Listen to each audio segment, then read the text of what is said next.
অধিকারের আন্দোলন, এরকম একটা বিষয় নিয়ে শোনার আগ্রহ, একটুখানি আলোচনা, একটু নিজেদের মধ্যে কথাবার্তা বলা, একটু ফিরে দেখা, একটু আমাদের নিজেদের চারদিকটা দেখা, এটার আগ্রহ যে আপনারা প্রকাশ করেছেন, আপনারা যে একটা রবিবারের একটা বিকেল এর জন্য দিয়েছেন, এটা যে কত ব্যতিক্রম সেটা আমি একজন সাংবাদিক হিসেবে, একজন মহিলা হিসেবে খুব ভালোভাবে বুঝতে পারি। আপনারা সংখ্যায় কম নন, আপনারা যথেষ্ট, আমরা যথেষ্ট। যদি আজকে যে কথাগুলো আমরা আলোচনা করব সেগুলো আমরা অন্তর থেকে গ্রহণ করতে পারি। দেখুন, এত বড় একটা নির্বাচন চলে গেল, আমাদের লোকসভা নির্বাচন সারা দেশে হয়ে গেল। এর মধ্যে আমরা শ্রমিক মেয়েদের যে কথা, সে কথাগুলো কতটুকু আনতে পারলাম?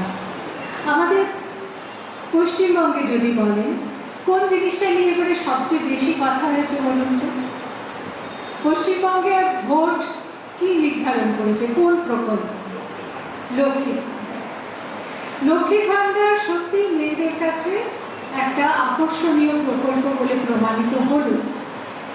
এর যে একটা উপকারিতা আছে, মেয়েদের কাছে গ্রহণযোগ্যতা আছে, সেটাও প্রমাণ হয়ে গেল। কিন্তু যেটা হলো না সেটা হচ্ছে যে মেয়েদের বেনিফিশিয়ারি হিসেবেই কেবলমাত্র আমরা দেখতে পারলাম এই নির্বাচনেও। মেয়েরা যে কর্মী, মেয়েরা যে রোজগার করে এবং তাদের পরিশ্রমের যে একটা যথাযথ মূল্য দেওয়ার জায়গায় বিশাল ঘাটতি থেকে যাচ্ছে। হ্যাঁ, গরু মেরে জুতো দান করে তো লাভ নেই। যদি আমার যা ন্যায্য মজুরি আমি খেটে সেটাই বাজার থেকে জোগাড় করতে পারি, তাহলে আমাকে তো সরকারের দাক্ষিণ্যের জন্য বসে থাকতে হয় না, আমাকে তো কোনো দলের উপর নির্ভর করতে হয় না। অথচ আজকে সবচেয়ে বড় সংকট কি, মানে সমস্যাও নয়, আমি বলবো এটা সংকট, যে মজুরি কমতে কমতে এমন জায়গায় এসে দাঁড়িয়েছে যে এটাকে জীবন ধারণের উপযুক্ত তো বলাই যাচ্ছে না। বস্তুত আপনারা যদি দেখেন তাহলে শ্রমের কোনো দাম থাকছে না। কিছুদিন আগে আমি বনগা বাগদার মেয়েদের একটা সমাবেশে গেছিলাম, তারা মেয়ে দিবসের মিটিং করছিলেন। তো সেখানে নানা মহিলা তাদের কার্যক্ষেত্রে, কেউ গৃহ পরিচারিকা, কেউ আয়ার কাজ করেন, কেউ এনআরইজি এর কাজের উপর নির্ভরশীল, কেউ ক্ষেত মজুর, কেউ পটলের ফুল ছোঁয়ান, নানা ধরনের বিড়ি বাঁধেন। তো এই মেয়েরা এসেছিলেন। তো সেখানে দাঁড়িয়ে কিছুক্ষণ কথাবার্তা হওয়ার পর দাঁড়িয়ে একজন মহিলা বললেন যে আমাদের পরিস্থিতি হচ্ছে এই, আমাদের কথা হচ্ছে এই, যে আমরা যারা দুটি ছেলে মেয়ে নিয়ে ঘর সংসার করি, আমাদের 14-15 হাজার টাকা কমে সংসার চলে না, কিন্তু আমরা প্রাণপণ খেটেও 4-4.5 হাজার টাকার বেশি রোজগার করতে পারি না। এবং বাস্তবে কি আমার মনে হয় যে আমি সাংবাদিক হিসেবে যত কথা শুনি, এই কথার মূল নির্যাস কিন্তু এই মেয়েটির কথার মধ্যেই রয়েছে, যে আমি যদি প্রাণপণ পরিশ্রম করি, আমি যদি খুব সৎভাবে পরিশ্রম করি, আমি যদি যেভাবে আমাকে কাজ করার কথা বলেছে, যে দক্ষতা আমার কাছে আশা করা হচ্ছে, এমনকি দক্ষতার উপরে গিয়ে যে শিল্প ভাবনা, নান্দনিক গুণ আমার কাছে আশা করা হচ্ছে, সেটাও যদি, যখন আমি কাঁথা স্টিচের একটা শাড়ি করছি, আমি তো শুধু একজন মজুর নই, আমার তো নকশাটা ভাবতে হচ্ছে, আমার তো ডিজাইনটা তুলতে হচ্ছে।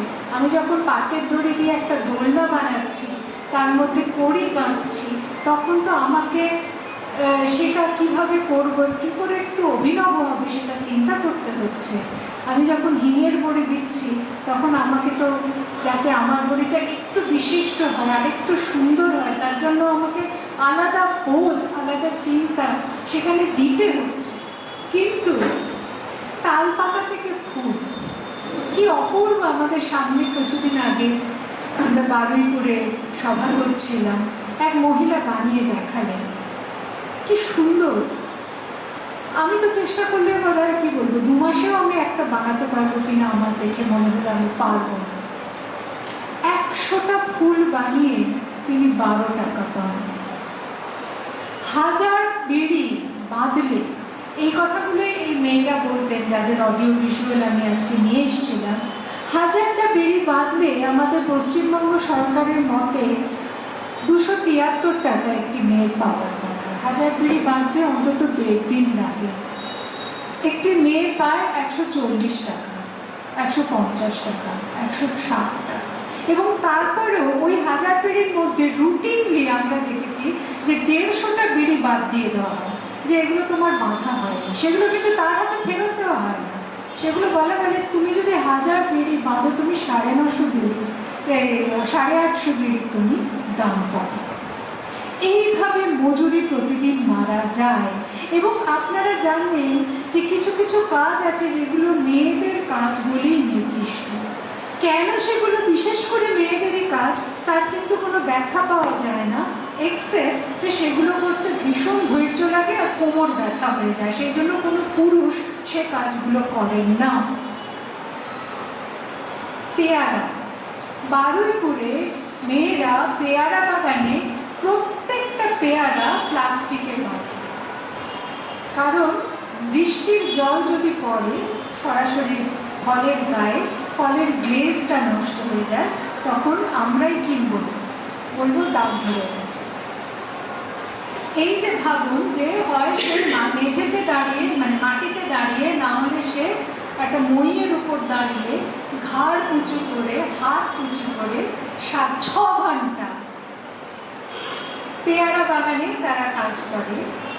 6 ঘন্টা পেয়ারা বাগানে মাটি কুপিয়ে মাটি পরিষ্কার করে অন্যান্য কাজ করে একজন পুরুষ পায় দৈনিক 500 টাকা, একজন মহিলা পান দৈনিক 170 টাকা। সে শুধু পেয়ারা বাঁধে, এটা নাকি যথেষ্ট পরিশ্রমের কাজ নয়, কোদাল দিয়ে কোপানোটাই নাকি এত পরিশ্রমের কাজ। এবং আমরা এটাও শুনেছি যে যদি কেউ মেয়েদের বেশি মাইনে দিতে চান, টাকা দিতে চান, তাকে তার মজুর বন্ধ করে দেওয়া হবে, সেখানে তিনি লোক পাবেন না, ওই যা ফিক্সড আছে ওতেই তাকে দিতে হবে। পটলে ফুল ছোঁয়ানো, সারাদিন ধরে উঁচু নিচু ওই 6 ঘন্টা 7 ঘন্টা আপনাকে কাজ করতে হয়, 1 বিঘে 50 টাকা।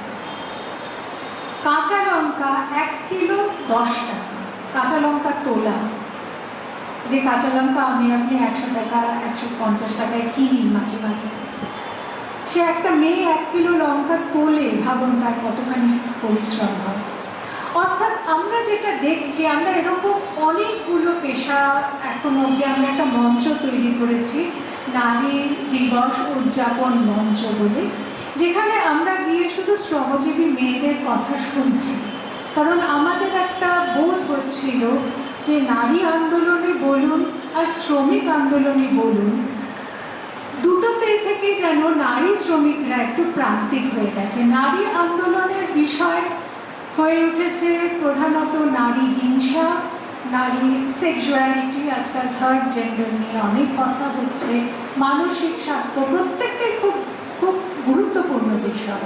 কিন্তু ভায়োলেন্স আর সেক্সুয়ালিটি প্রায় পুরো আলোচনার জমিটা দখল করে নেওয়ায় শ্রমজীবী মহিলা যে কাজের ক্ষেত্রে একটা শৌচাগার পাচ্ছেন না, কিংবা তাকে একটা চয়েস করতে হচ্ছে যে আমি যদি কাজে যাই আমার বাচ্চা ধুলোয় খেলবে, আর আমি যদি বাচ্চাকে খাওয়াই আমি খাওয়ানোর খরচা জোগাড় করতে পারবো না, আমি কাজে যেতে পারবো না। এই যে একেবারে বেসিক ডেপ্রিভেশনগুলো, বঞ্চনাগুলো এবং অত্যন্ত বিশ্রী ধরনের নানা রকম শোষণ, তার উপর দৈহিক এবং পারিশ্রমিকের দিক থেকে তার উপর যে চলছে, এই কথাগুলো শোনার জায়গা নারী আন্দোলনের মধ্যে থেকে ক্রমশ সরে গেছে। ঠিক সেই রকম শ্রমিক আন্দোলন, আমরা ট্রেড ইউনিয়নের নেতাদের ডেকে এনে যখন কথা বলেছি মেয়েদের যৌন হয়রানির মতো বিষয় নিয়ে, অথবা মেয়েদের অস্থায়ী কর্মী করে রাখার প্রবণতা নিয়ে, তারা সবসময় বলছে হ্যাঁ এগুলো সবই আমাদের লিস্টে থাকে, কিন্তু এগুলো আমাদের প্রধান বিষয় না। আমাদের প্রধান বিষয় হচ্ছে মজুরি বাড়ানো, পিএফ, পেনশন আর ইএসআই। এটা তারা বলেই সবার মধ্যেই তারা বলে। যৌন হয়রানির বিষয়টা তারা যথেষ্ট বুড়ো, ওটা একটা মানে এলেবেলে দুধে ভাতের মতো। অথচ আমরা যখন মেয়েদের সঙ্গে কথা বলি আমরা দেখতে পাই যে অপমানিত হওয়ার জন্য, অমর্যাদার মধ্যে কাজ করতে পারার জন্য, কুপ্রস্তাবের জন্য কত মেয়ে কাজ ছেড়ে দেয়, তারা কাজে আসেই না। আর যারা ওটা মেনে নিয়ে কাজে আসে তাদের জীবন যে কি দুর্বিষহ, তারা যে কি ট্রমার মধ্যে কাজ করে, তারা যে নিজেদেরকে অপমানিত হয়ে একটা আত্মগ্লানির মধ্যে তারা কিভাবে বেঁচে থাকে, যে শুধু আমার 2 টাকা রোজগার করতে হচ্ছে বলে আমার এগুলো মেনে নিতে হচ্ছে, এটা আমরা দেখছি, বুঝছি। অথচ এটা যে একটা পাবলিক ইস্যু হয়ে উঠছে না, এর একমাত্র কারণ হচ্ছে যে মেয়েদেরকে এখনো কেউ পাবলিক বলে মনে করে না। আমরা মুখে বলি প্রজাতন্ত্র, আমরা মুখে বলি গণতন্ত্র, কিন্তু ওই গণর মধ্যে মহিলা কতটা, বিশেষ করে নারী শ্রমিক কতটা, এটা নিয়ে আমরা যথেষ্ট চিন্তা করি না। মেয়েদের মজুরি যে কম, এই যে বিষয়টা, যেটা আমি প্রথম এবং প্রধান সংকট বলবো, এবং তারপরে আমি যাব যে মেয়েরা কি ধরনের আন্দোলন করছে সে বিষয়ে।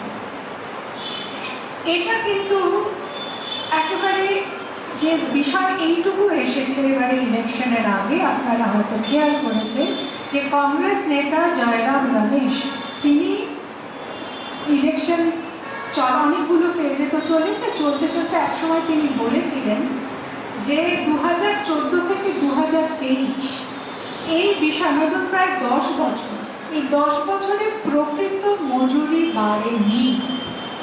প্রকৃত মজুরি বাড়েনি মানে রিয়েল ওয়েজ। রিয়েল ওয়েজ মানে কি, যে মূল্যস্ফীতির সঙ্গে যদি আপনি অ্যাডজাস্ট করেন তাহলে ওয়েজ বাড়েনি।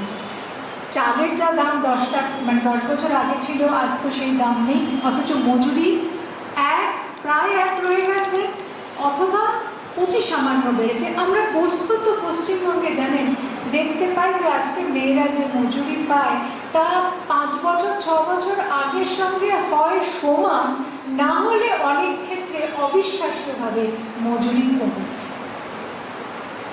অথচ আপনি জানেন যে আজকে একটা মানে প্রত্যেকটা জিনিসের দাম কিভাবে বেড়েছে, বিশেষ করে খাবারের দাম কিভাবে বেড়েছে।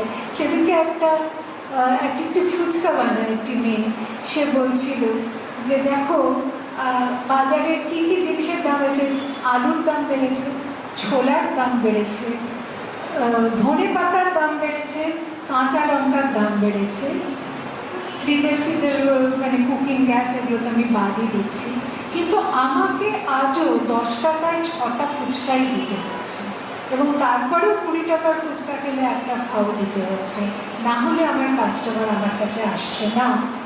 এবং তার উপর মেয়ে হওয়ার জন্য তার বাড়তি বোঝা হচ্ছে যে তাকে কোথাও দাঁড়াতে দেওয়া হয় না। এইটা আরেকটা জিনিস। আপনারা জানেন যে যত মেয়ে অসংগঠিত ক্ষেত্রে আমরা বলি অসংগঠিত ক্ষেত্রের মজুর, কিন্তু সেই সঙ্গে অসংগঠিত ক্ষেত্রে ব্যবসায়ী তো প্রচুর মেয়ে আছেন যারা নিজেরা ফল কিনে এনে ফল বিক্রি করছেন, ফুল কিনে ফুল বিক্রি করছেন, নিজেরা ছোটোখাটো জিনিস উৎপাদন করে তারা বিক্রি করছেন। তো এই যে এদের যে কি অবস্থা, এগুলো না আমরা কখনো দেখি না। এদের সঙ্গে একটা অদ্ভুত চাপ চলে। বাজারে মেয়েদের বসতে দেওয়া একটা ভয়ঙ্কর ব্যাপার। এক জায়গায় একটা মেয়েকে কিছুতেই বসতে দেওয়া হয় না। এবং আমরা বাড়ি করে দেখলাম যে মেয়েরা যখন একসঙ্গে গিয়ে তারা একটা সংগঠন করে, সংগঠনের পক্ষে অনেক মেয়ে গিয়ে যখন চেঁচামেচি করছে যে তোমরা সবাই এখানে বসছো, একটা মেয়েকে কেন বসতে দেবে না, তারপর সেই মেয়েটাকে বসতে দেওয়া হচ্ছে। ওই ফুচকাওয়ালা মেয়েটি 2 বছর ধরে নানা ফুটপাতে ঘুরে, তবে এখন কোথাও একটা পাড়ার কোণে, সেটা কোনো বাজার বা কোনো ভালো এলাকা নয়, সেখানে সে মোটামুটি বসার ব্যবস্থা করতে পেরেছে। আমরা আরও দেখছি যে যারা ফল ফুল বা বিভিন্ন জিনিস ঝাঁকায় নিয়ে আসে, মেয়েদের কখনো ভেন্ডার কামরায় উঠতে দেওয়া হয় না। ট্রেনের ভেন্ডার কামরায় মেয়েদেরকে উঠতে গেলেই প্রচণ্ড বাধা দেওয়া, বড় বড় ঝাঁপাগুলো রেখে দেওয়া হয় যাতে তারা পেরিয়ে যেতে না পারে।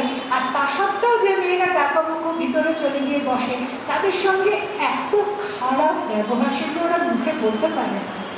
এত দুর্ব্যবহার করা হয়, এত কথা বলা হয় যে ওরা বাধ্য হয়ে এখন অনেকে জেন্টস কামরায়, লেডিস কামরাতেও তারা পায় না। লেডিস কামরার জায়গা এমনিই এত কম, যে মেয়েরা খুব, মহিলা যাত্রীরা আপত্তি করেন, এরা কোনো একটা জেন্টস কামরায় মানে বলে কয়ে একটা পার্সোনাল সম্পর্ক তৈরি করে, আচ্ছা ওই মাসেই ওকে আসতে দাও, এইভাবে তারা ব্যবসা করছেন। এখন আপনারা বলুন যে মহিলাদের কর্ম, নিজের একটা মেয়ে যদি রোজগার করে তার ছেলে মেয়েকে পড়াশুনো করায়, খাওয়ায়, এটা কি তার অপরাধ? অথচ প্রতি মুহূর্তে, ঠিক এই কথাটা কিন্তু আমার কথা না, এই কথাটা প্রত্যেকটি মেয়ে যারা এরকম ছোটোখাটো ব্যবসায়ী, যারা কোনো না কোনো কাজ করে, তারা বারবার বলছে যে এটা কি আমার অপরাধ? তাহলে আমাকে এত শাস্তি পেতে হয় কেন? প্রতি মুহূর্তে আমার সঙ্গে এতটা দুর্ব্যবহার কেন করা হয়? আপনি বাজার কমিটি বলুন, আপনি শ্রমিক সংগঠন বলুন, আপনি যা পঞ্চায়েত কি পুরসভা বলুন, যে কোনো প্রতিষ্ঠান যাদের এই ধরনের বিষয় বা এইসব, কি টাউন হকার কমিটি, কোথাও আপনি পাবেন না যে মেয়েরা যেখানে গিয়ে এই কথাগুলো বলতে পারে, এই সমস্যাগুলোর কোনো সমাধান করার যে কোনো দায় কোনো প্রতিষ্ঠানের আছে, কোনো প্রশাসনের আছে, কোনো সরকারের আছে, কোনো রাজনৈতিক দলের আছে, কোনো শ্রমিক সংগঠনের আছে, তার কোনো ছাপ আপনি কোথাও পাবেন না। মানে যদি পান আমাকে বলবেন, কারণ আমি খুঁজে পাচ্ছি না। এই যে পরিস্থিতি, এর সঙ্গে মানে কেন নেই সেটা আশ্চর্য নয়। তার কারণ হচ্ছে সরকারও কিন্তু মেয়েদের প্রতি এই যে বৈষম্য এবং মেয়েদের মানে কি বলবো, একটা সাংঘাতিক অন্যায় চাপ তৈরি করা, যে মহিলারা কাজ করতে যান, আমরা দেখছি সরকার এর শরিক। সরকার সেই পক্ষ নয় যার কাছে মেয়েরাকে শরণ নিতে পারে।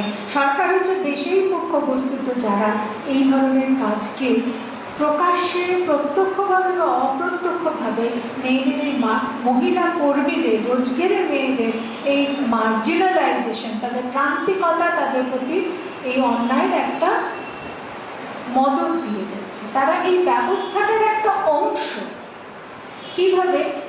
একটা হচ্ছে যে আমাদের দেশের যেটা ন্যাশনাল ফ্লোর লেভেল ওয়েজ, আমরা জানি যে প্রত্যেকটা পেশার কত ন্যূনতম মজুরি হওয়া উচিত, তার সেই পেশাগতভাবে একটা মানে ঘোষণা করা হয়, বিড়িতে এত, নির্মাণে এত, অমুক কাজে এত, তমুক কাজে এত। কিন্তু তার বাইরেও নানা ধরনের কাজ থেকে যায়। সেই জন্য কেন্দ্রীয় সরকার একটা ন্যাশনাল ফ্লোর লেভেল ওয়েজ ঘোষণা করে। অর্থাৎ যাই হোক না কেন, মানে যে কাজই করা হোক না কেন, এর কম টাকা তুমি দিতে পারবে না। এটা কিন্তু আইন নয়, এটা কিন্তু শুধুমাত্র সুপারিশ। কিন্তু তাহলেও এর একটা ইম্প্যাক্ট, একটা প্রভাব কিন্তু বাজারে শ্রমের দামের উপর পড়ে। এটা দেখা গেছে, এটা অর্থনীতির লোকেরা দেখেছে। গত 5 বছর, 2019 সালে শেষ এটা রিভিশন হয়েছিল, 18 টাকা বোধহয় তখন বেড়েছিল, এবং তারপরে আজ অবধি, এই ইলেকশন অবধি, ইলেকশনের পরেও 1 টাকাও বাড়েনি। এর মধ্যে কিন্তু অনেকবার দিয়ে রিভিশন হয়ে গেছে।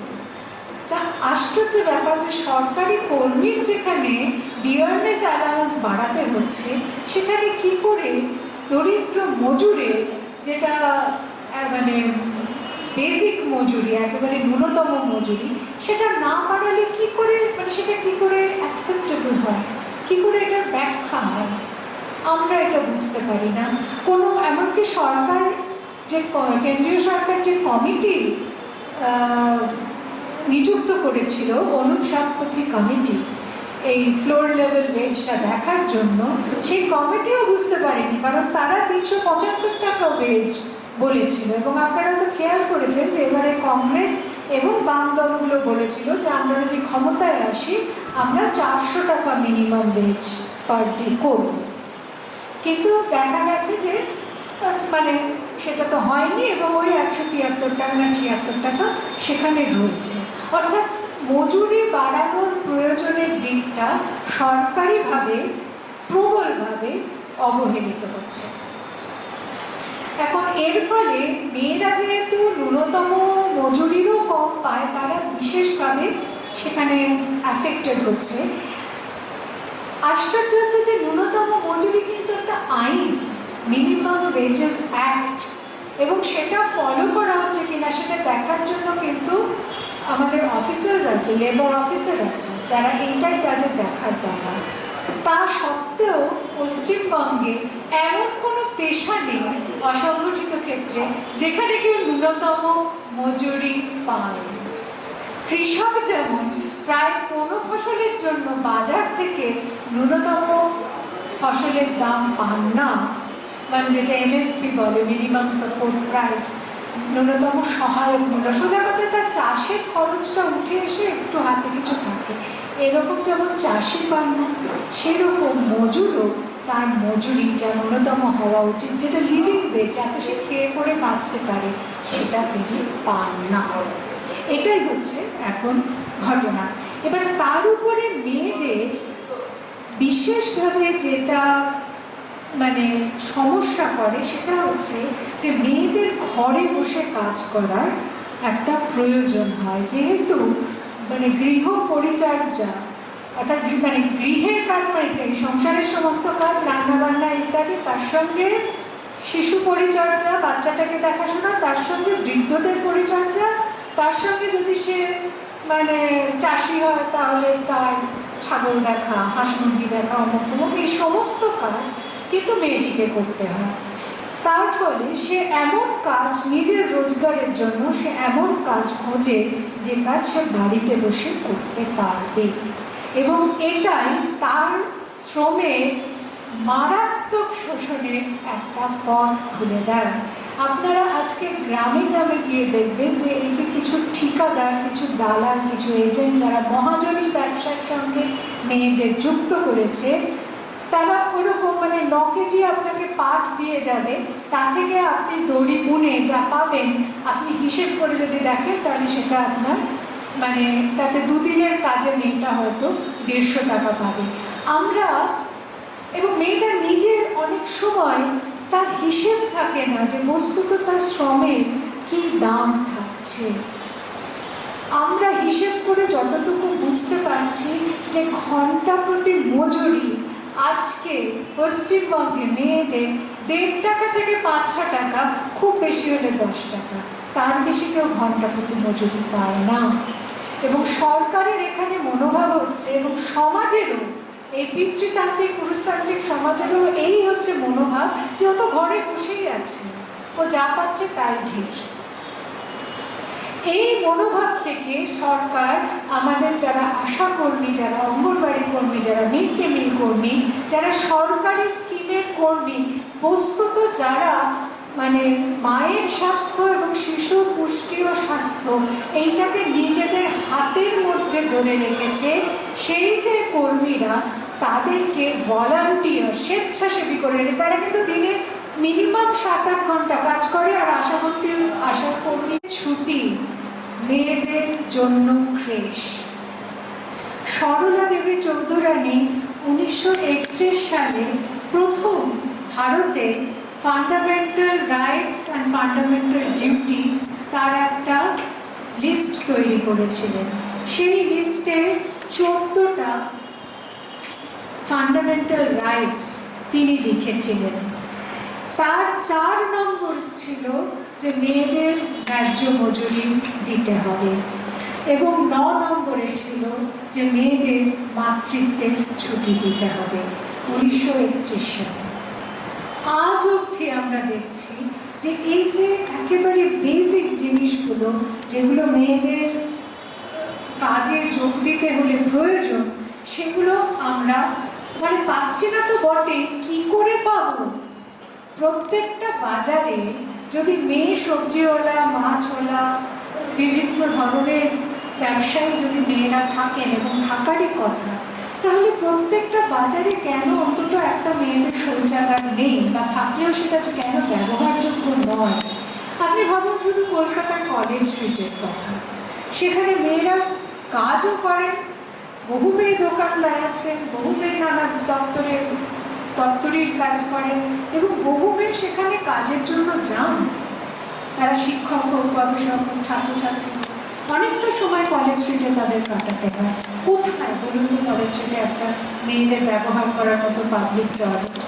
কিছুদিন আগে আমরা একটা সভা করেছিলাম যারা মেডিকেল রিপ্রেজেন্টেটিভ সেই মেয়েদের কথা শুনতে। আমরা শুনে অবাক হলাম যে সরকারি হাসপাতাল হোক আর প্রাইভেট ক্লিনিক হোক, পলিক্লিনিকগুলো যেখানে তারা ডাক্তারদের সঙ্গে কাজ, অনেকক্ষণ তাদের বাইরে দাঁড় করিয়ে রেখে দেয়, ফুটপাতের উপর, ভিতরে বসতেও দেয় না, কিন্তু তাদের রোগী যে বাথরুমগুলো ব্যবহার করতে পারে সেই বাথরুমও কিন্তু মহিলা মেডিকেল রিপ্রেজেন্টেটিভদের ব্যবহার করতে দেওয়া হয় না। চা খেয়ে দিতে পারে। তো এই যে মানে এবার এবং একই কথা হকারদের সঙ্গে, যে সারাদিন যারা রাস্তায় কাজ করেন, অনেকেরই তো রাস্তাটাই কাজের জায়গা, সারাদিন যদি ফল বিক্রি করেন, ফুল বিক্রি করেন, ভ্যান নিয়ে ঘুরছেন, কেন আমাদের যারা মানে নগর পরিকল্পনাকারী তাদের মনে হয়, আবার পুরুষদের তো অসুবিধা, আমরা যে কোনো দেওয়ালই পুরুষের বাথরুম, কিন্তু মেয়েদের তো সেটা নয়, তাদের একটা জায়গা একটু আড়ালের একটু আব্রুর দরকার হয়। কিন্তু সেই জন্য বহু মেয়ে তারা কাজ ছেড়ে দেয়, তাদের শরীর এত খারাপ হয়ে যায়, এত রকম অসুখ হয় যে তারা কাজ ছেড়ে দেয়। এবং সেই রকম আরেকটা জিনিস, এই যে আমি বলছিলাম যে ঘরে বসে কাজ করতে হয় বলে মেয়েদের এক্সপ্লয়েট করা সোজা, পুরুষ যেখানে ভালো মাইনে পাবে সেখানে চলে যাবে, যেখানে 4 টাকা বেশি বেতন পাবে কি মজুরি পাবে সে সেখানে গিয়ে কাজ করবে। কিন্তু মেয়েদের কি হবে? তাকে ওই যে দেখছেন মিনার মতো মেয়েরা, তারা কাজ বদলে ফেলে বাড়িতে থাকার জন্য, কম টাকার কাজ করে। এইটা আমরা যে শুধু ঘ্যান ঘ্যান করছি আমায় এই নেই, আমায় ওই নেই, আমায় দিচ্ছে না, তা নয়, এই সত্য রিফ্লেক্টেড হচ্ছে আমাদের পরিসংখ্যানে। আমরা বলি ভারত হচ্ছে উন্নয়নশীল দেশ, ব্রিক্স এর অন্তর্গত। ব্রিক্স মানে ব্রাজিল, রাশিয়া, ইন্ডিয়া, চায়না আর সাউথ আফ্রিকা, তাই তো? সাউথ আফ্রিকায় রোজগার করার সামর্থ্য যে বয়সের মানে 15 থেকে 49 বছরের, যে 59 বছরের মেয়েরা, তাদের মধ্যে 50% মেয়ে কাজ করে। ব্রাজিল, রাশিয়ায় 55% মেয়ে রোজগার করে, চায়নায় 61% মেয়ে রোজগার করে, শ্রীলঙ্কা, বাংলাদেশ, নেপাল, ভুটান 30%-এর উপরে মেয়ে, নেপালে তো 80% কাজ করে, ভারতে 21%, and it is declining। আপনি জানেন যে 99-2000 সালে 22 কোটি মেয়ে ভারতের রোজগারের সঙ্গে সংযুক্ত ছিল, যাকে আমরা বলি participating in the labour force. কর্ম নিযুক্তি ছিল 22 কোটি মেয়েদের। আজকে এত পড়াশোনা, এত মেয়েদের ঋণের প্রকল্প, এত ধরনের তাদের প্রশিক্ষণ, তারপরেও আমরা এসে দেখছি যে 2019-20-তে 15 কোটি মেয়ে, মানে 7 কোটি মেয়ে কাজের জগৎ থেকে মুছে গেছে। 7 কোটি হচ্ছে তামিলনাড়ুর জনসংখ্যা। একটা গোটা রাজ্য যদি আজকে মুছে যায়, কতগুলো মেয়ে কাজের বাজার থেকেই চলে গেছে। কেন চলে গেছে? কেন মেয়েরা বেশি শিক্ষিত হয়েও আরো বেশি সংখ্যায় কাজে আসছে না? কোথায় তাদের সমস্যা হচ্ছে? এবং এই সংকট কিন্তু যেমন ওই দরিদ্র মানে চটকলের দক্ষ কর্মী থেকে কাগজ কুড়ুনি হয়ে যাওয়া মেয়েটার সংকট, সেই রকমের এটা পিএইচডি করা মেয়েটারও সংকট, কারণ সেও গবেষণা করতে শুরু করে, মাঝপথে ছেড়ে দেয়। ডাক্তারের মতো পরিশ্রম সাধ্য একটা কোর্স শেষ করে কটা মেয়ে ডাক্তারি করে? এমবিবিএস মেয়েরা কতজন বস্তুত প্র্যাকটিস করে? এই সকলে, অথচ যে পরিষেবার সাপোর্ট থাকলে সেই কাজ সে করতে পারত, সেই ক্রেশ পরিষেবা, যেটা ওই 1920 সাল থেকে বলা হয়ে আসছে, আজ অব্দি আপনি দেখবেন না যে publicly funded, publicly supported crash চলছে। বস্তুত ক্রেশ তৈরি করার টাকা কেন্দ্রে পড়ে আছে, আমাদের পশ্চিমবঙ্গ সরকার সেটা কোনোদিন ক্লেম করে। কেন করে না? কেন আমরা মেয়েরাও আমরা মধ্যবিত্ত মেয়েরা গরিব মেয়েদের পয়সা দিয়ে রাখি, কিন্তু গরিব মেয়ের বাচ্চাটা ধুলোয় খেলে? এই সংকটটা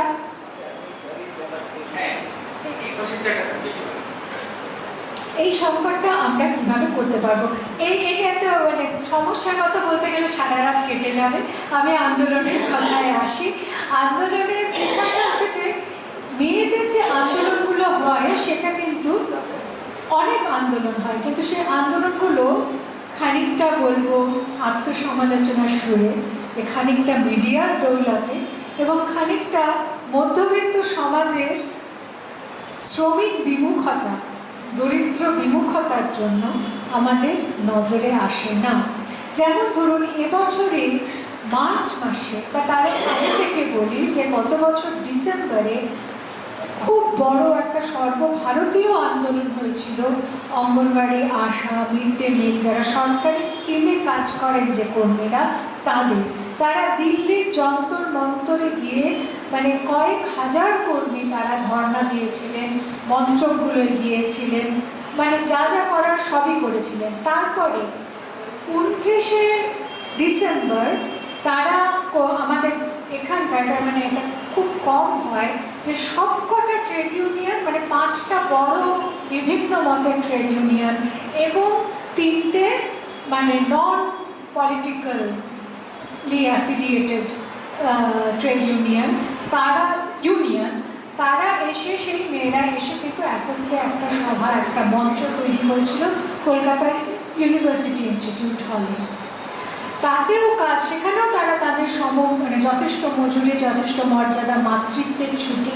কি লজ্জার কথা যখন আশাকর্মী যারা এই মাতৃত্বের মানে সেফ মাদারহুডের জন্য যারা কাজ করেন তাদের মিছিলে যখন পোস্টার দেখি যে আশাকর্মীদের মাতৃত্বের ছুটি চাই, তখন লজ্জায় মাথা হেঁট হয়ে আসে।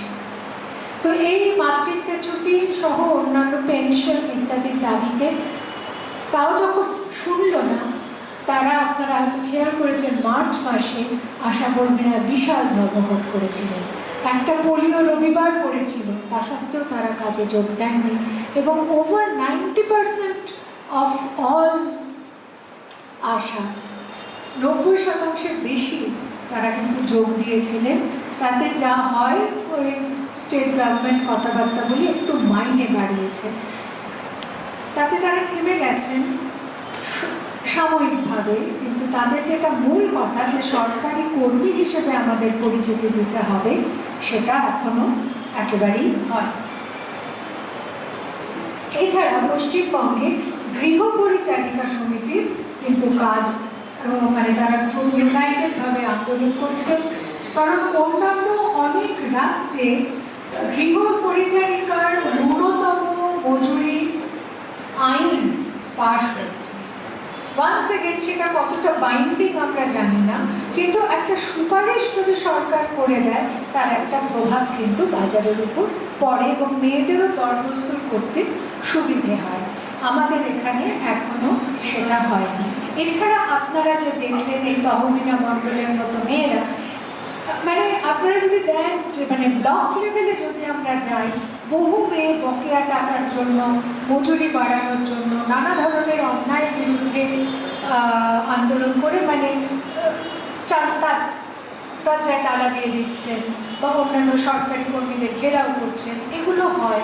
কিন্তু উপরের লেভেলে অর্থাৎ রাজনৈতিকভাবে একটা দাবি হিসেবে এটা দানা বাঁধাবার যে কাজটা, সেইটার জন্য যে মেকানিজমটা দরকার সেটা শুধু শ্রমজীবী মেয়েদের তো আয়ত্তে নেই, সেটা আমাদের মতো লোকেদের আয়ত্তে, যারা এই ধরনের বিষয়গুলোকে নিয়ে আর্টিকুলেট করেন, অর্থাৎ বিষয়টাকে একটা রেটরিক, একটা যুক্তির বিন্যাস তৈরি করা, কেন এটা দরকার সেই বিষয়টা সকলের সামনে তুলে ধরা এবং কিভাবে এটা মানে কেন এটা সবার স্বার্থে এবং কেন এটা প্রায়োরিটি, কেন এটাকে একটা ডেপুটেশনের তালিকা 27টা আইটেমের 24 নম্বর আইটেম করে রাখা চলে না, সেটা কিন্তু আমাদেরকে স্থির করতে হবে। সেটা শ্রমজীবীদের মধ্যে থেকে যেমন সে নেতৃত্বটা উঠে আসবে, সেই রকম যারা অধ্যাপক, যারা গবেষক, যারা সাংবাদিক, যারা সমাজকর্মী, তাদের মধ্যে যারা রাজনীতি করেন সিরিয়াসলি, ভূপেন সেন মহাশয়ের মতো যারা মানুষ, যারা যে কোনো পেশাতেই সেই পেশার যারা শ্রমজীবী তাদের জন্য কাজ করে গেছেন, তাদের মতো মানুষদের এগিয়ে আসতে হবে। এবং আমরা ভারতের নারীবাদীর যে ইতিহাস, সেখানেও দেখেছি যে যে বড় দুটো ঢেউ এসেছিল, একটা 20 এবং 30-এর দশকে গান্ধীবাদী, বিপ্লবী এবং কমিউনিস্ট মেয়েরা যখন প্রথম বড়ভাবে বড় সংখ্যায় জনজীবনে যোগ দেন, আন্দোলনে যোগ দেন, তারা কিন্তু শ্রমজীবী মেয়েদের কথা সামনে এনেছিলেন। আমরা সন্তোষ কুমারী দেবীর কথা জানি, যিনি নৈহাটিতে গৌরীপুর মিলস এবং পরে all Bengal jute workers union, মনে রাখবেন ওটা নারীবাদী মেয়ে মহিলাদের সংগঠন না, all Bengal jute workers union প্রথম তৈরি করেন, 9টা বড় সংগঠন করেন। তিনি হচ্ছে সন্তোষ কুমারী দেবী। আজ থেকে ঠিক 100 বছর আগে 1924 সালে তিনি all Bengal jute workers union তৈরি করেন। তাকে আমরা ভুলে গেছি। আমরা প্রভাবতী দাশগুপ্তকে ভুলে গেছি, যিনি মুজাফফর আহমেদের সঙ্গে কলকাতার ধামরদের সাফাই কর্মীদের একত্র করে দুটো বড় ধর্মঘট করেন 1928 সালে। আমরা সরলা দেবীকে, কমলা দেবী চট্টোপাধ্যায়কে ভুলে গেছি, যারা মেয়েদের ইস্যুগুলো কংগ্রেসের, মহিলা শ্রমিকদের ইস্যুগুলো কংগ্রেসের কার্যসূচিতে আনার জন্য প্রাণপণ চেষ্টা করে গেছে। মেয়েরাই, প্রায় বলা হয় যে নারীবাদ তো আসলে শিক্ষিত কিছু এলিট মেয়েদের কাজ, তা নয়। এবং দ্বিতীয়ত আমরা দেখেছি, দ্বিতীয় যে ঢেউ, যে এলা ভাট যখন ছিলেন, তিনি তিনি শ্রমশক্তি রিপোর্ট আজ থেকে 35 বছর আগে তৈরি করেছিলেন। তখন তিনি প্রত্যেকটা দেশের বহু জায়গায় যান, বহু মেয়ের সঙ্গে তাদের কমিটি কথা বলে এবং দেখিয়েছিলেন যে কি সাংঘাতিক কম মজুরি মেয়েরা পাচ্ছে। সেটা তখনকার। আজকে আরেকটা এরকম কমিটির প্রয়োজন হয়েছে, আরেকটা ওরকম রিপোর্টের প্রয়োজন হয়েছে, এবং তার দাবি যাতে আমরা প্রকৃত পক্ষে এই যে টুকরো টুকরো ছবি আমি আপনাদের সামনে তুলে ধরছি, আমি সাংবাদিক হিসেবে খুঁজছি, কিন্তু বিশ্বাস করুন ওই রকম শ্রমশক্তি রিপোর্টের মতো আমরা একটা বড় রিপোর্ট খুঁজে পাচ্ছি না। এবং আজকাল জেন্ডার বাজেট, ইকোনমিক রিভিউ বলে যেগুলো দেওয়া হয়, সেগুলো সরকারি প্রচার আর অসার এবং অস্বচ্ছ কিছু পরিসংখ্যান ছাড়া তার থেকে কিচ্ছু পাওয়া যায় না। ফলে একটা প্রপার রিপোর্ট যদি তথ্যই হাতে না থাকে, আপনি পরিবর্তন আনবেন কিসে? যদি তথ্যই আপনার হাতে, আমি যদি না জানি যে একটি মেয়ে কত পাচ্ছে, তাহলে আমি তার মজুরি বাড়ানো, তার জন্য যথাযথ সুরক্ষিত একটা কাজের পরিবেশ আমি কি করে তৈরি করব? ফলে আমাদের হাতে তথ্য নেই, আমাদের হাতে ভাষা নেই, যে ভাষা দিয়ে আমি মেয়েদের কথা বলতে পারবো সে ভাষাও এখন আমাদের তৈরি করতে হচ্ছে। আমাদের হাতে ছবি নেই, আকালের সন্ধানের মতো একটা ছবি, যা 1-1.5 ঘন্টায় দেখলে মানুষের পরিস্থিতি পরিষ্কার হয়ে যাবে। এই সব মেইলের মধ্যে আমরা এই কজন বসে আছি। এবার বলুন আমাদের কি কর্তব্য? আপনারা অনেকক্ষণ ধৈর্য ধরে আমার কথা শুনেছেন, আপনাদের অনেক ধন্যবাদ। নমস্কার।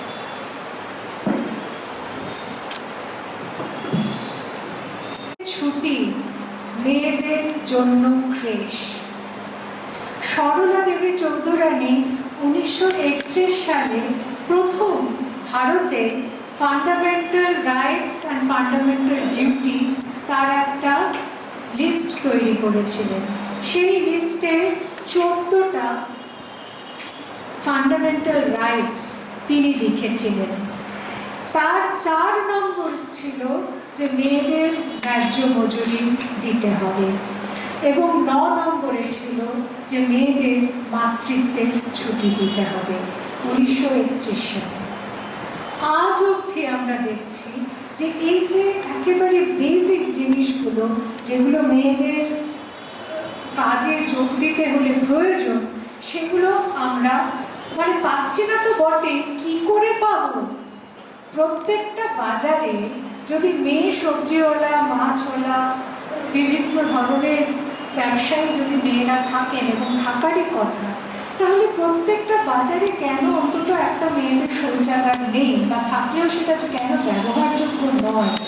আপনি ভাবুন শুধু কলকাতার কলেজ স্ট্রিটের কথা, সেখানে মেয়েরা কাজও করেন, বহু মেয়ে দোকানদার আছেন, বহু মেয়ে নানা দপ্তরের কাজ করেন, এবং বহু মেয়ে সেখানে কাজের জন্য যান।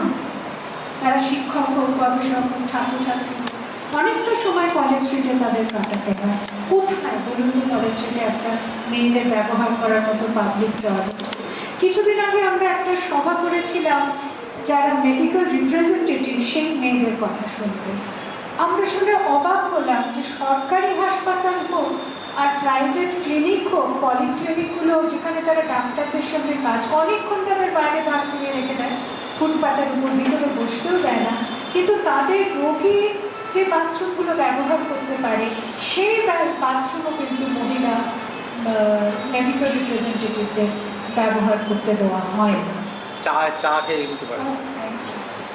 তো এই যে মানে এবার এবং একই কথা হকারদের সঙ্গে, যে সারাদিন যারা রাস্তায় কাজ করেন, অনেকেরই তো রাস্তাটাই কাজের জায়গা, সারাদিন যদি ফল বিক্রি করেন, ফুল বিক্রি করেন, ভ্যান নিয়ে ঘুরছেন, কেন আমাদের যারা মানে নগর পরিকল্পনাকারী তাদের মনে হয়, আবার পুরুষদের তো অসুবিধা হয় না, যে কোনো দেওয়ালই পুরুষের বাথরুম, কিন্তু মেয়েদের তো সেটা নয়, তাদের একটা জায়গা একটু আড়ালের একটু আব্রুর দরকার হয়।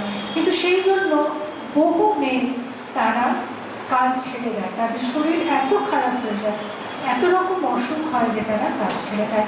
এবং সেই রকম আরেকটা জিনিস, এই যে আমি বলছিলাম যে ঘরে বসে কাজ করতে হয় বলে মেয়েদের এক্সপ্লয়েট করা সোজা, পুরুষ যেখানে ভালো মাইনে পাবে সেখানে চলে যাবে, যেখানে 4 টাকা বেশি বেতন পাবে কি মজুরি পাবে সে সেখানে গিয়ে কাজ করবে। কিন্তু মেয়েদের কি হবে? তাকে ওই যে দেখছেন মিনার মতো মেয়েরা, তারা কাজ বদলে ফেলে বাড়িতে থাকার জন্য, কম টাকার কাজ করে।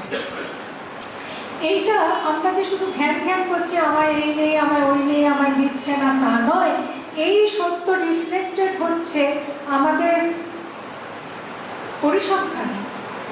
আমরা বলি ভারত হচ্ছে উন্নয়নশীল দেশ, ব্রিক্স এর অন্তর্গত। ব্রিক্স মানে ব্রাজিল, রাশিয়া, ইন্ডিয়া, চায়না আর সাউথ আফ্রিকা, তাই তো? সাউথ আফ্রিকায় রোজগার করার সামর্থ্য যে বয়সের মানে 15 থেকে 49 বছরের, যে 59 বছরের মেয়েরা, তাদের মধ্যে 50% মেয়ে কাজ করে। ব্রাজিল, রাশিয়ায় 55% মেয়ে রোজগার করে, চায়নায় 61% মেয়ে রোজগার করে, শ্রীলঙ্কা, বাংলাদেশ, নেপাল, ভুটান 30%-এর উপরে মেয়ে, নেপালে তো 80% কাজ করে, ভারতে 21%, and it is declining. আপনি জানেন যে 99-2000 সালে 22 কোটি মেয়ে ভারতের রোজগারের সঙ্গে সংযুক্ত ছিল, যাকে আমরা বলি participating in the labour force. কর্ম নিযুক্তি ছিল 22 কোটি মেয়েদের। আজকে এত পড়াশোনা, এত মেয়েদের ঋণের প্রকল্প, এত ধরনের তাদের প্রশিক্ষণ, তারপরেও আমরা এসে দেখছি যে 2019-20-তে 15 কোটি মেয়ে, মানে 7 কোটি মেয়ে কাজের জগৎ থেকে মুছে গেছে। 7 কোটি হচ্ছে তামিলনাড়ুর জনসংখ্যা। একটা গোটা রাজ্য যদি আজকে মুছে যায়, কতগুলো মেয়ে কাজের বাজার থেকেই চলে গেছে। কেন চলে গেছে? কেন মেয়েরা বেশি শিক্ষিত হয়েও আরো বেশি সংখ্যায় কাজে আসছে না? কোথায় তাদের সমস্যা হচ্ছে? এবং এই সংকট কিন্তু যেমন ওই দরিদ্র মানে চটকলের দক্ষ কর্মী থেকে কাগজ কুড়ুনি হয়ে যাওয়া মেয়েটার সংকট, সেই রকম একটা পিএইচডি করা মেয়েটারও সংকট, কারণ সেও গবেষণা করতে শুরু করে, মাঝপথে ছেড়ে দেয়। ডাক্তারের মতো পরিশ্রম সাধ্য একটা কোর্স শেষ করে কটা মেয়ে ডাক্তারি করে? এমবিবিএস মেয়েরা কতজন বস্তুত প্র্যাকটিস করে? এই সকলে, অথচ যে পরিষেবার সাপোর্ট থাকলে সেই কাজ সে করতে পারত, সেই ক্রেশ পরিষেবা, যেটা ওই 1920 সাল থেকে বলা হয়ে আসছে, আজ অব্দি আপনি দেখবেন না যে publicly funded, publicly supported crash চলছে। বস্তুত ক্রেশ তৈরি করার টাকা কেন্দ্রে পড়ে আছে আমাদের পশ্চিমবঙ্গ সরকার, সেটা কোনোদিন ক্লেম করে না। কেন করে না? কেন আমরা মেয়েরাও আমরা মধ্যবিত্ত মেয়েরা গরিব মেয়েদের পয়সা দিয়ে রাখি, কিন্তু গরিব মেয়ের বাচ্চাটা ধুলোয় খেলে? এই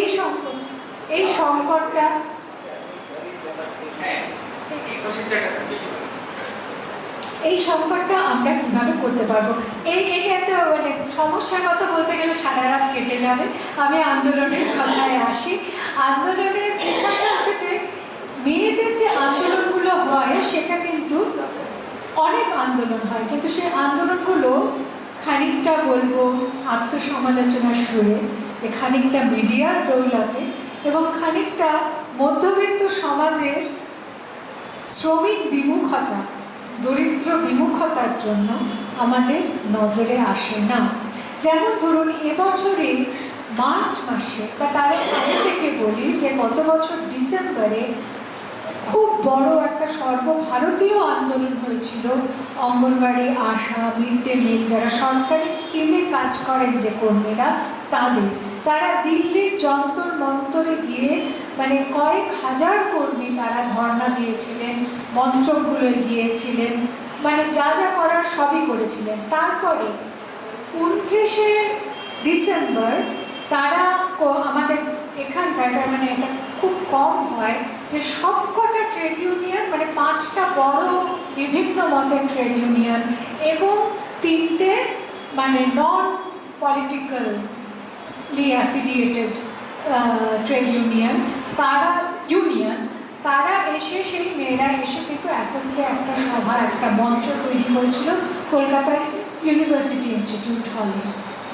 তাতেও সেখানেও তারা তাদের মানে যথেষ্ট মজুরি, যথেষ্ট মর্যাদা, মাতৃত্বের ছুটি। কি লজ্জার কথা, যখন আশাকর্মী যারা মাতৃত্বের মানে সেফ মাদারহুডের জন্য যারা কাজ করেন, তাদের মিছিলে যখন পোস্টার দেখি যে আশাকর্মীদের মাতৃত্বের ছুটি চাই, তখন লজ্জায় মাথা হেঁট হয়ে আসে।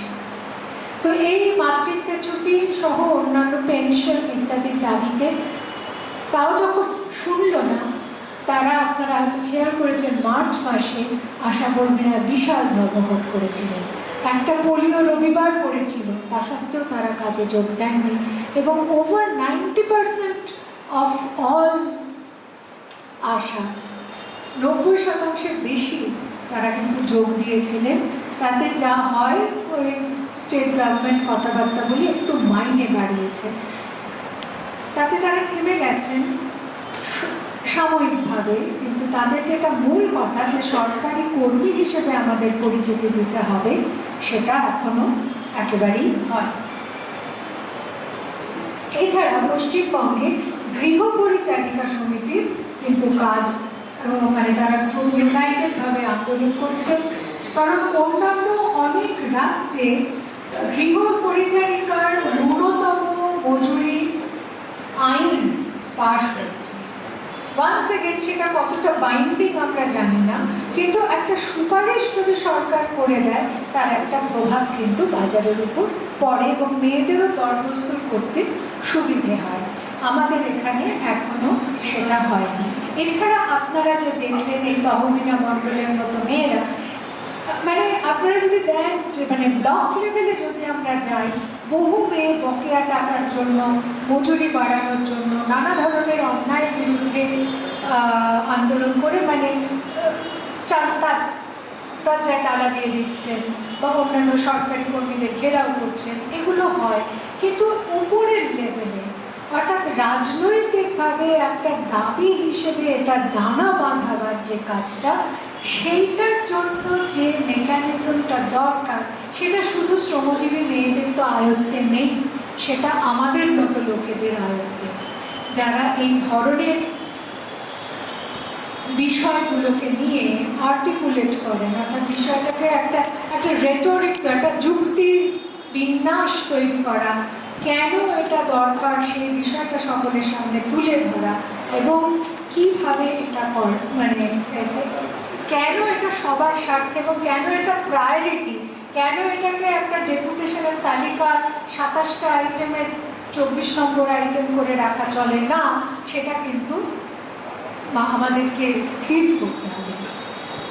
সেটা শ্রমজীবীদের মধ্যে থেকে যেমন সে নেতৃত্বটা উঠে আসবে, সেই রকম যারা অধ্যাপক, যারা গবেষক, যারা সাংবাদিক, যারা সমাজকর্মী, তাদের মধ্যে যারা রাজনীতি করেন সিরিয়াসলি, ভূপেন সেন মহাশয়ের মতো যারা মানুষ, যারা যে কোনো পেশাতেই সেই পেশার যারা শ্রমজীবী তাদের জন্য কাজ করে গেছেন, তাদের মতো মানুষদের এগিয়ে আসতে হবে।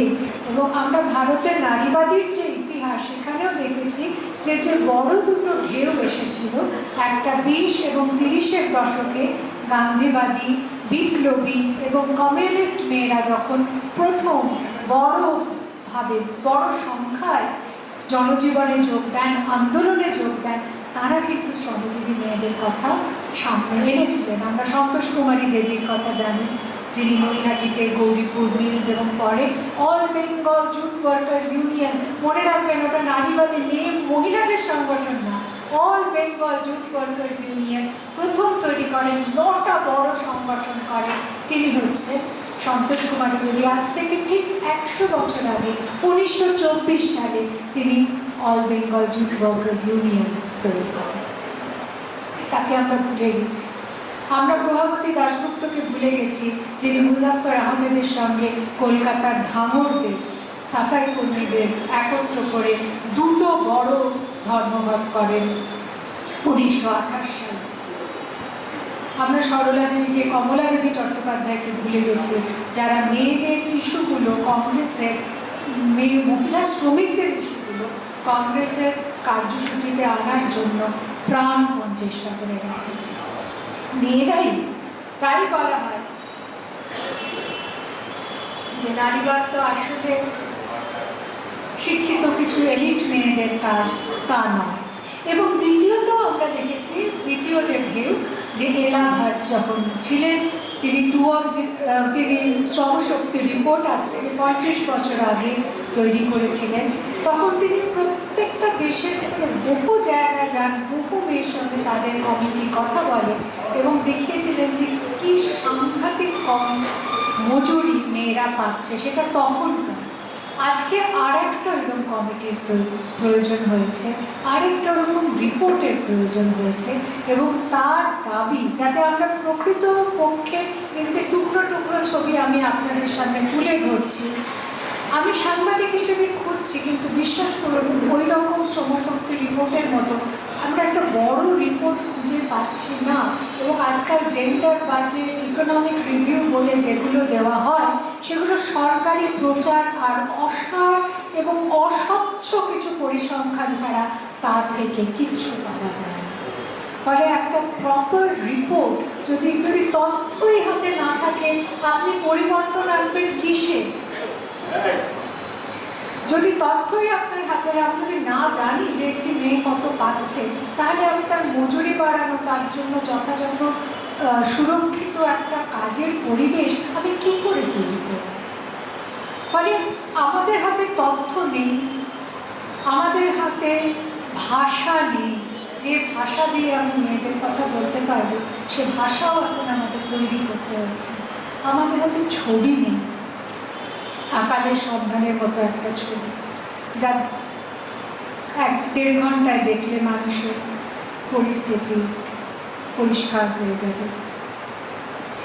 এই সব নেইলের মধ্যে আমরা এই কজন বসে আছি। এবার বলুন আমাদের কি কর্তব্য? আপনারা অনেকক্ষণ ধৈর্য ধরে আমার কথা শুনেছেন, আপনাদের অনেক ধন্যবাদ। নমস্কার।